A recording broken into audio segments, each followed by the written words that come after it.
Sebelumnya, jangan lupa teman-teman tolong support channel ini ya dengan cara tekan tombol like, subscribe, dan aktifkan juga notifikasi loncengnya. Bagi teman-teman yang punya saran atau pertanyaan, silakan masukkan di kolom komentar. Terima kasih. Baiklah, saya akan menjelaskan materi mengenai komunikasi antar budaya. Yang pertama ada pengertian komunikasi antar budaya.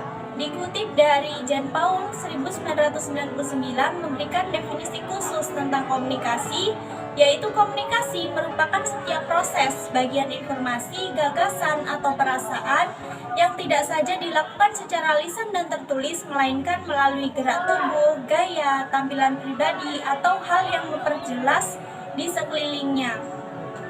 Kemudian budaya merupakan cara hidup yang berkembang dan dianut oleh sekelompok orang serta berlangsung dari generasi ke generasi.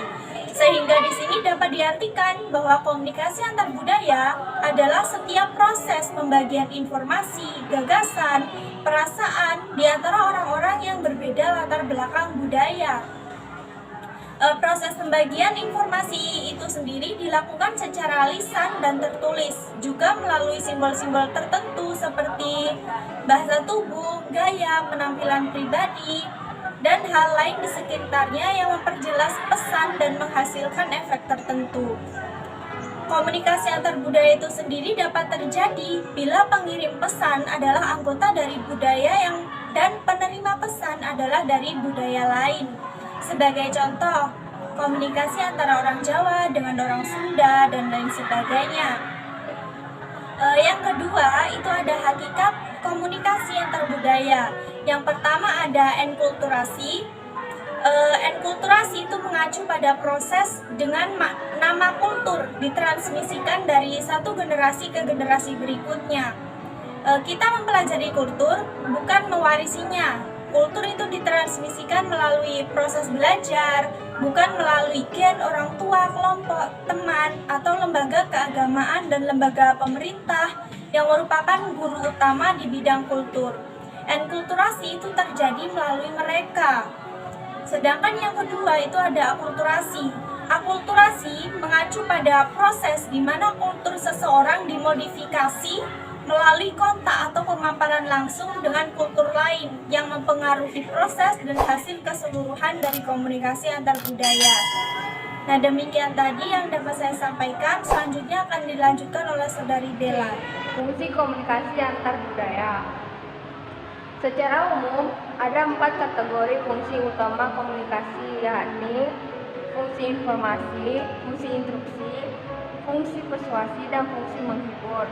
Apabila 4 fungsi utama itu diperluas, maka akan ditemukan 2 fungsi lain, yaitu fungsi pribadi dan fungsi sosial. 1. Fungsi pribadi.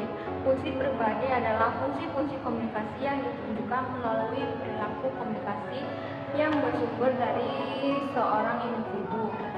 Fungsi pribadi dibagi menjadi 4, yaitu 1. Menyatakan identitas sosial, 2. Menyatakan intensitas sosial, 3. Menambah pengetahuan, 4. Melepas diri atau jalan keluar. Fungsi sosial. Fungsi sosial adalah pengawasan atau praktek komunikasi antar budaya di antara komunikator dan komunikasi yang berbeda kebudayaan berfungsi saling mengawasi. Fungsi sosial dibagi menjadi 4, yaitu 1. Pengawasan, 2. Menjembatani, 3. Sosialisasi nilai, dan 4. kontribusi. Tujuan komunikasi antar budaya. 1. Memahami perbedaan budaya yang mempengaruhi praktik komunikasi. 2. Mengkomunikasikan antar orang yang berbeda budaya. 3. Mengidentifikasikan kesulitan-kesulitan yang muncul dalam komunikasi. 4.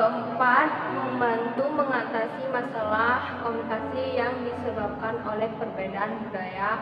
Dan yang kelima, meningkatkan keterampilan verbal dan nonverbal dalam komunikasi. Keenam, menjadikan kita mampu berkomunikasi. Yang selanjutnya akan dijelaskan oleh saudari kita, Tia. Pentingnya komunikasi antar budaya. Ada beberapa alasan mengapa komunikasi antar budaya sangat penting. 1. Untuk membuka diri atau memperluas pergaulan. 2. Meningkatkan kesadaran diri. 3. Etika atau etis. 4. Mendorong perdamaian atau melerai konflik. 5. Dinamis. 7. Untuk menghadapi teknologi komunikasi. 8. Untuk menghadapi era globalisasi. Menurut William Howell, setiap individu memiliki kemampuan berkomunikasi antar budaya berbeda-beda. Sedangkan menurut Lipin, ia mengatakan bahwa komunikasi multikultural akan berdampak secara langsung maupun yang bersifat kognitif atau yang bersifat afektif. Prinsip-prinsip komunikasi antar budaya. Yang pertama, relativitas bahasa. Yang kedua, bahasa mencerminkan budaya. Yang ketiga, mengurangi ketidakpastian. 4. Interaksi awal dan perbedaan antar budaya. Dan yang kelima, untuk memaksimalkan hasil interaksi.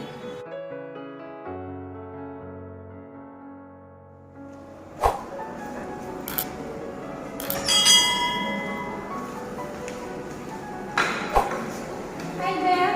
Hai. Kamu lagi nulis apa Bel? Oh, ini aku lagi ngerjain tugas. Loh, kok aku kan tahu, Bel? Makanya sekolah dulu. Iya deh, Bel. Kok kamu habis? Ini Bella apalan? Atau nuhun atau udah emang aku mah habis. Lah emang habis kan? Iya, kan aku habis. Demikian